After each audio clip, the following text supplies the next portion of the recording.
Hi, everyone, and welcome to the Paul Chandler Show. I'm your host, Paul Chandler. Now, this is the first episode of our third season, and this season we're going to be doing things a little bit differently as far as our schedule. So, for one, we're going to be having episodes 5 days a week, and we're going to be following, the following schedule for at least the first few months of the season. So, on Mondays and Fridays, we'll be going over the ICD-10-CM Guidelines a little bit on each episode, and on Tuesdays and Thursdays, we'll be doing what I call surgical tutorials. And so what that means is that first we'll be watching a video of a surgery go on. Sometimes there'll be live actual human body in their videos. Other times there'll be animated videos. But while the surgery is going on, I'll be explaining what's going on as it's occurring. Then after that, we'll look at the procedure codes, diagnosis codes, and any possible HCPCS codes as well. And then on Wednesday's episodes, then we'll be going over tips to pass AAPC exams. They'll be covering all certifications, not just, for example, the coding certifications, but also auditing, compliance, and all the other ones that they offer as well.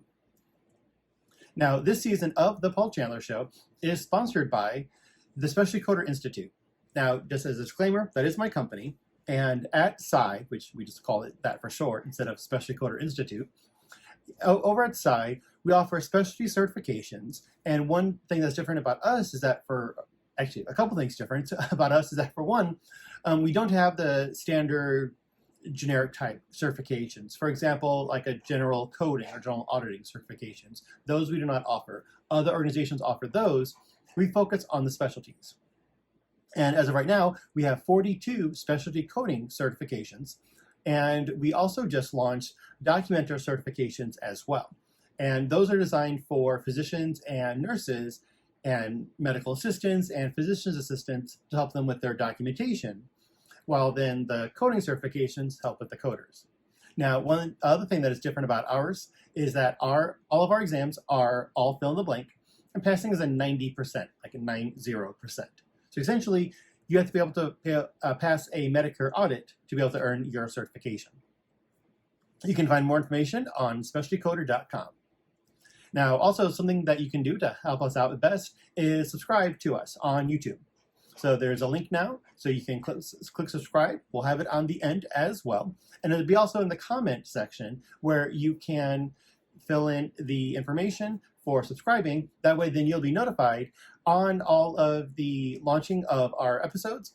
And also, please go to facebook.com/The Paul Chandler Show and like us on Facebook as well, please.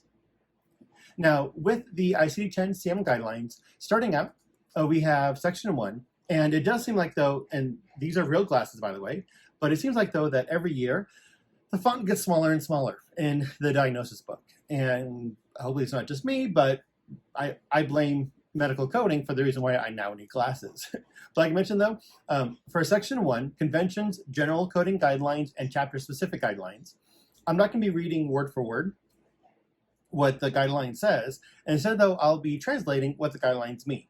So put them in like real people language, type things. That way we can understand it as well. Now, today and Friday, we'll be looking over section 1, part A, the conventions for ICD-10-CM.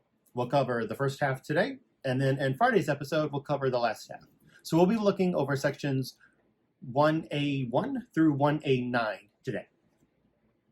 Now, with the ICD-10 book, we have the alphabetical index and the tabular list. Alphabetical index in the front of the book, and the tabular list in the back of the book. Now, you may hear also the phrase ICD-10 Part 1 or Volume 1, or in Part 2 or Volume 2. Volume 2 is actually the front of the book, and Volume 1 is in the back of the book. And I do know we do count 0, 1, 2, 3, and so forth. But the index is actually in the front of the book, although normally indexes, or indices, however you say that in the plural form in English, is in the back of the book. But the alphabetical index is in front, because that's where we start out at. So that way, you're reading the book, start at the front, then go to the back. Now, the alphabetical index in front has, we call it the index to diseases and injury. That's the big major part, the ABCs through XYZs. It also has the index to external causes of injury. What those are, I've heard of those as storytelling codes, the external causes of injury. So for example, that lets us know if the patient was in a motor vehicle accident, then okay, we could possibly have to switch the insurance over from their standard health insurance to an auto carrier, or work comp, depending on the place of occurrence where it occurred, or homeowners or renters insurance, say if it happened at home, for example. So those codes tell us a story of what happened and how, so then we can know, as far as the coders, if we need to change over their insurance responsibility. But it also has the table of neoplasms and the table of drugs and chemicals as well. And those we'll be getting into later in this series of videos. Now the tabular list, that's the back of the book, that has where the codes are. So unless we have code sets memorized, we have to start in the front of the book first, in the alphabetical index, find out where we're going, then go to the tabular list in the back and look at the codes. And there is a phrase, medical coding. Well, there's lots of phrases, but one of them is on the diagnosis book, we never code from the front of the book. We always have to go to the back of the book to verify it. And when looking up that code, the codes are divided into chapters, and some codes are 3 characters, and sometimes they go 4, 5, 6, or 7. Now, I will say this, though, that in the back of the book, the different publishers use different colors for the side trims. So the front of the book, the alphabetical index, that's generally a black trim on the side or like a gray trim, depending on the publisher. The chapters in the back, the tabular list, are different colors. They're different publishers use different colors. So, for example, chapter 3 may be green in one publisher, and maybe blue in another publisher. That's fine. We don't code based on the colors, we code based on the codes themselves. Now, when we're looking at the codes, though, that the term category, you'll hear me say this term kind of all throughout the guidelines here. When I say the term category, that means the first 3 characters of a code. Because the minimally, as far as the range, minimally we're going to have at least 3 characters. I said, but we can go up to 7. So not every code is 7 characters, which is nice. There are a good handful of codes that are just 3 characters, or just 4 characters. But then as we're dropping down and getting more specific, we do indent over. So that's one thing that's nice, though, too, is that no matter who the publisher is, example, like in the alphabetical index in front or the tabular list in the back, when we're dropping down to look at a subcategory, they do indent over just a little bit, but it's better than nothing. Now, with the ICD-10 format, I'm not going to do a 30-minute history special on welcome to the wonderful history of ICD-10, because for one, I'm probably bore you all to sleep, and that's not what I'm here to do. But also, don't care at this point. Really not important. But I do just want to kind of interject here a little bit and add part to the guidelines as far as the format. So, like I mentioned earlier, ICD-10 codes go from 3 to 7 characters. The first 3 characters are set by WHO, and that is actually an organization. That's not. I'm not asking who did it, but WHO, the World Health Organization. They set up the first 3 characters for every nation, and it's the same. So, for example, E11 for type 2 diabetes. And I'll go on a little rant later in another video on that E11 diabetes code, but let's say E11 type 2 diabetes. That's the same no matter where you're at in the world. E11 always equals type 2 diabetes. But the characters 4 through 7, those are set up by each individual nation, and they can be different. So, for example, in the United States, our Department of Health and Human Services, HHS, like Medicare and Medicaid, that department, they set characters 4 through 7 in the United States. And so every nation has their own different type of ICD, and some nations use other nations. They don't create their own, they just use the code sets of another nation. But for example, though, like we have E11.9, type 2 diabetes unspecified. And in another nation, type 2 diabetes unspecified may be E11.0, for example. That's fine. For WHO, they just care about the first 3 characters. And in the United States, we call ours ICD-10-CM. But usually, though, the 2 letters after ICD-10 are what nation the code set is from. So, for example, Australia, ICD-10-AU for Australia. I don't know why we don't have ICD-10-US. Ours is CM. And just so you know, CM stands for clinical modification. That's what that acronym means. I don't know why we don't call it ICD-10-US instead. I do not lose sleep at night wondering why. I just go with it. And that's what we're going to do. Now, with the codes, and this one, as I scratch my head while I read this, this one I'm going to read because this one just is kind of like a well, duh kind of comment, part of the guidelines. For reporting purposes, only codes are permissible, not categories or subcategories, and any applicable seventh character is required.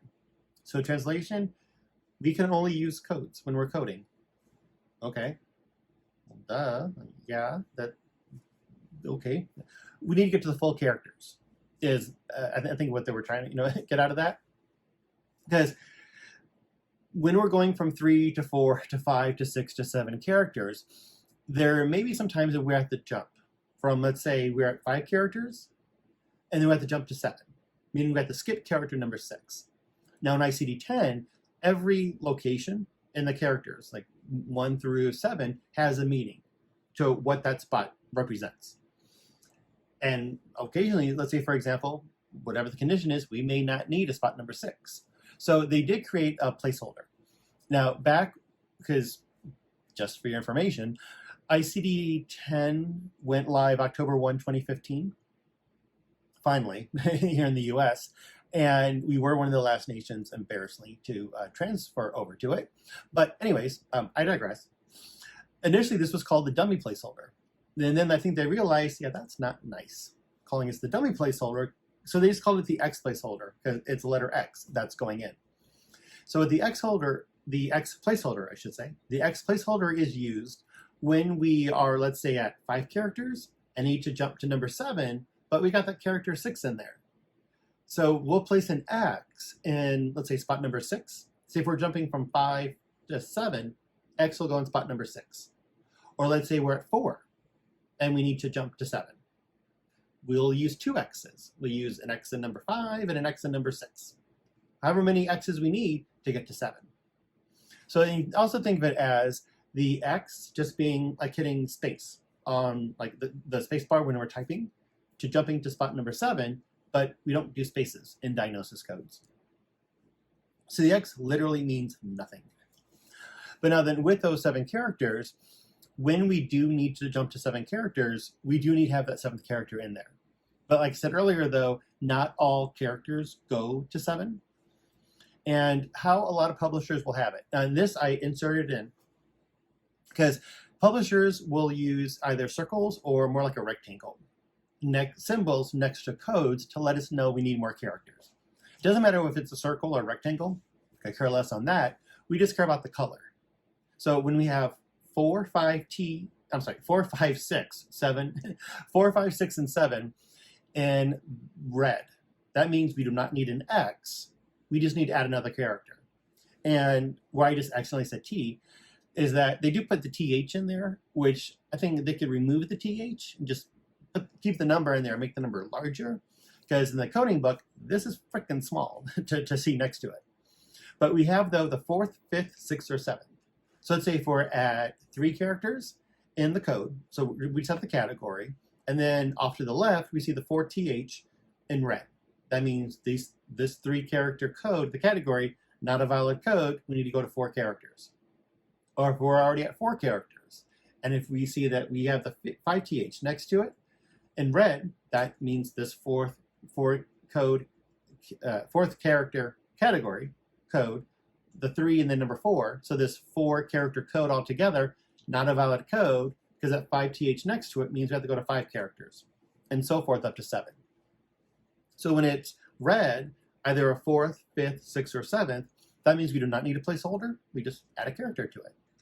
It's when it's in blue, that's tell us that we need the X placeholder.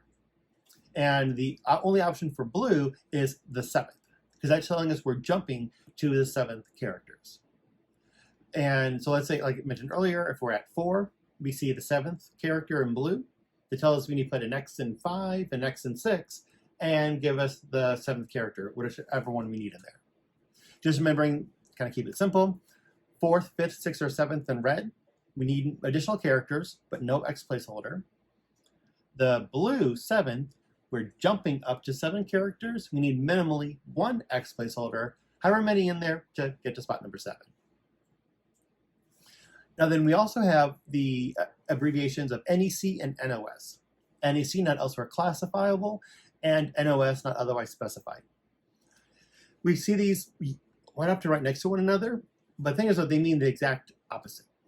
So with, though, the NEC and the NOS, we have it in the alphabetical list in front and the tabular list in the back.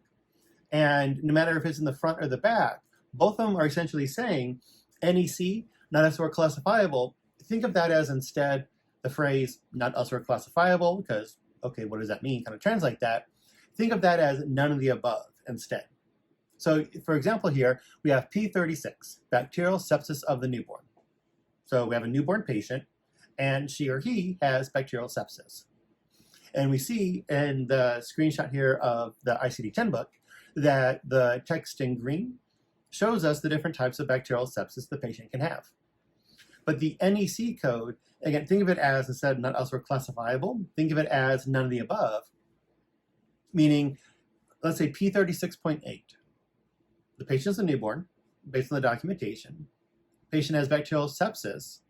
You know specifically what type of bacterial sepsis the patient has.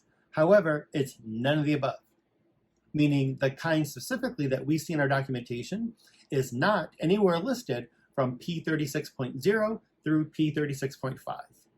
So you have great documentation, but poor code selection. So none of the above, P36.8. Now those NEC codes, normally, usually, one of those like 99.999% of the time type thing, it ends in the number 8. For example, P36.8 ends in the number 8. However, though, we can tell what is an NEC code because they'll always begin with the phrase other. For example, other blank, like P36.8, other bacterial sepsis of the newborn. So the phrase other there will be, what are we talking about in this category? That's a surefire way to let us know that we're looking at an NEC code. None of the above. Again, we know specifically what condition the patient has in the documentation, but there's not a correct code in the category to choose from, so we have to choose a none of the above option. Versus, though, the NOS code, not otherwise specified. And think of that as you have no idea freaking specifically what's going on in the documentation, so you have to choose an unspecified code. We're not going to guess or assume what type specifically the patient has. And with the unspecified code, it, again, 99.999% of the time type thing usually ends in the number 9, like we have P36.9. But how we can tell, always 100%, what the unspecified code looks like is it'll end in the phrase, comma, unspecified.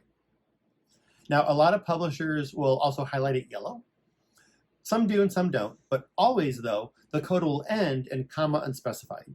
So that as kind of translating, you have no idea specifically what's going on in the documentation. So think of that as, like in this scenario, if I wanted to code P36.9, I know the patient's a newborn, based on the age of the documentation. I know the patient has bacterial sepsis, but that's it. So think of it as diagnosis, bacterial sepsis, period. That's it. Full stop. No idea specifically what type the patient has. So we know we need to be in this category. Again, like say P36, bacterial sepsis, but we don't know specifically where in there. So in those we'll see quite often. But then we have punctuation as well. Now brackets, another way to use it, synonyms, just other ways to describe something. And I use the phrase pop and soda scenario. And what I mean by that is, if I were to hold up a can of a beverage here, example, I call it a pop. I'll admit, as of this recording, I'm 42, and when you date someone from Michigan when you're 21, you convert from soda to pop really darn quick. And half my life, literally the first half of my life, as of right now, I called it soda, and my last half of my life, I've been calling it pop. Both of them are a refreshing can of whatever you want to drink. I'll call it pop, you may call it soda. We'll disagree until we're both blue in the face, then I'll win, of course, because it's pop. It's the exact same thing, just different names. So for example, A03.0, and what an awesome code example to choose from, because all during the off season, between season 2 and season 3 of the show, I was like, you know what? Season 1, when we're, episode 1, season 3, when we're back, yeah, I want to talk about dysentery, because I've been waiting all off season to say this word on recording. If you do not know what dysentery is, Google it later. You'll be glad you did. So anyways, A03.0, Shigellus due to Shigella dysentery. If we see that in our documentation, code A03.0. If we see group A Shigellus, A03.0 is our code. If we see the name in brackets, Shigella Cruz dysentery, it's still A03.0. Doesn't matter which one of the three options, all of them are A03.0. Some type of dysentery going on. Now then, besides though the brackets, because I'm tired of talking about dysentery and saying that word, we have parentheses. Parentheses are words that are not required to be in the documentation for us to choose that code. If they're in there, awesome. If they're not, that's fine as well. Now, with the phrasing of how we call things, in diagnosis coding and ICD-10, the words in parentheses are called non-essential modifiers. Modifiers in diagnosis coding, completely different definition than modifiers in CPT, where we're adding 2 characters to impact a code. But in diagnosis coding, non-essential modifiers, again, if they have them in the documentation, great. It's getting us more specific, but we don't need it in the code. So for example, J34.2, deviated nasal septum. Okay, see that condition? We code that code, J34.2. But underneath it, we have deflection or deviation of septum, and then in the parentheses, nasal, or in parentheses, acquired. So if our documentation, when describing the deviated septum or the deflected septum, if we also have the word nasal, or also have the word acquired, doesn't impact the coding on it. So for example, we could see patient has a deviated nasal septum, J34.2. Just like having a deviated septum without the word nasal, J34.2. Patient has an acquired deflection of the septum, J34.2. Patient has a deflected septum without the word acquired, J34.2. Doesn't matter if we have it in there, it's the same code. Now, I'll use the phrase this, comma, this, comma, this. That's a Paul phrase, not a ICD-10 phrase or any other organization type phrase. So with the phrase this, comma, this, comma, this, that means the words that are required to be in the documentation for us to choose this code.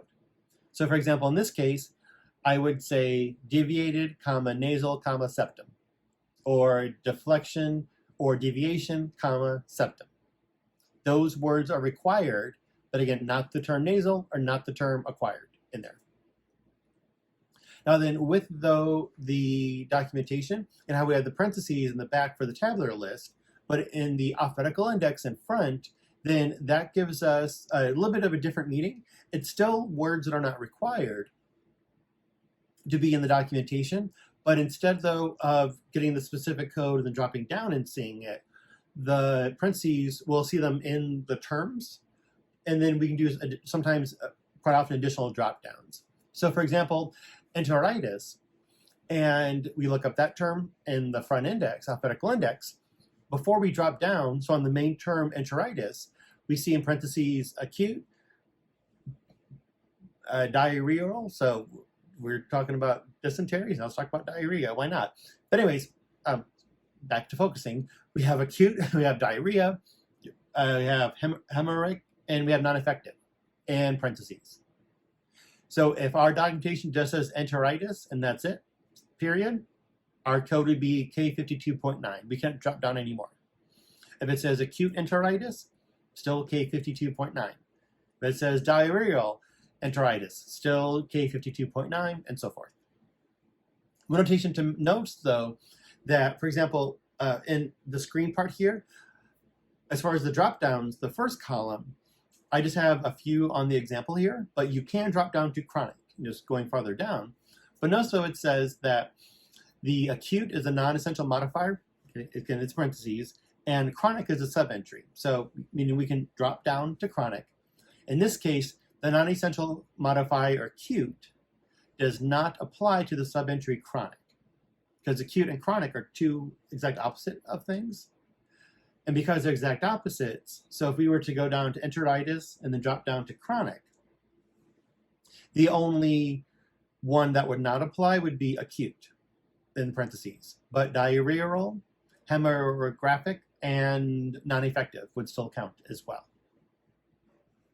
Now then, to kind of start wrapping up a little bit, almost done with the punctuations, but next up we have colons, and that helps us keep the book as thick as it is and not get any bigger. Because when we have colons, and we'll see like bullet points, but they're not bulleted, a list underneath it. So for example, the beginning of the section for hypertensive diseases, I-10 through I-16, we have the rule, the guideline note, use additional code to identify, and then there's 5 items underneath it. So by having the phrase use additional code to identify and then the colon, those 5 items underneath it, we're able to have the paragraph be shorter, because if we made them all long, meaning if we took that phrase, use additional code to identify, and then put it in the beginning of each of the 5 of those lines, this part, this amount of your ICD-10 book would become this amount. And to do that enough times, the book may be about this thick. Next thing you know, the book's gonna be about this thick.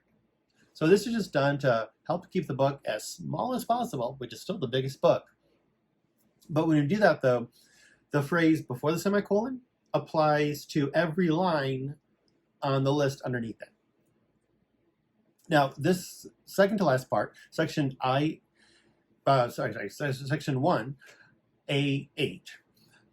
kind of weird, because it just says, see section 1A14, use of the term and. Okay, so kind of weird. It just says go somewhere else. Doesn't tell us anything here. Just delete this part, but they have it. But so apparently they want us to have a cliffhanger, because we'll see section 1A14 on Friday's episode when we finish this section 1A here. So Friday, tune in and you'll learn what the word and means in ICD-10, because it does not mean what you think it means. But to start wrapping it up though, section 1A9 just kind of repeats itself. Talks about the other and unspecified codes, meaning I already talked about it, because earlier when I mentioned how the NEC codes usually begin with the phrase other blank, then that's talking about how have the word other in it, and then how the NOS codes, the unspecified codes, usually end in the phrase comma unspecified. So section 1A9 here for part A and B on other and unspecified codes, already talked about that. Earlier we looked at the NEC and the NOS codes. And now that's it. Like I said, just kind of going through the first part of section 1A. We did 1 through 9 today. And then on Friday, we'll pick up with part 10 of the ICD-10-CM Guidelines. And remembering, though, how earlier I said that Tuesdays and Fridays episodes for this season of the Paul Chandler Show, we'll be looking at surgical tutorials. And our first one tomorrow is going to be on arthroscopy, which if you look at here, yay, that looks fun. Yeah, you're drilling into the knee on that one.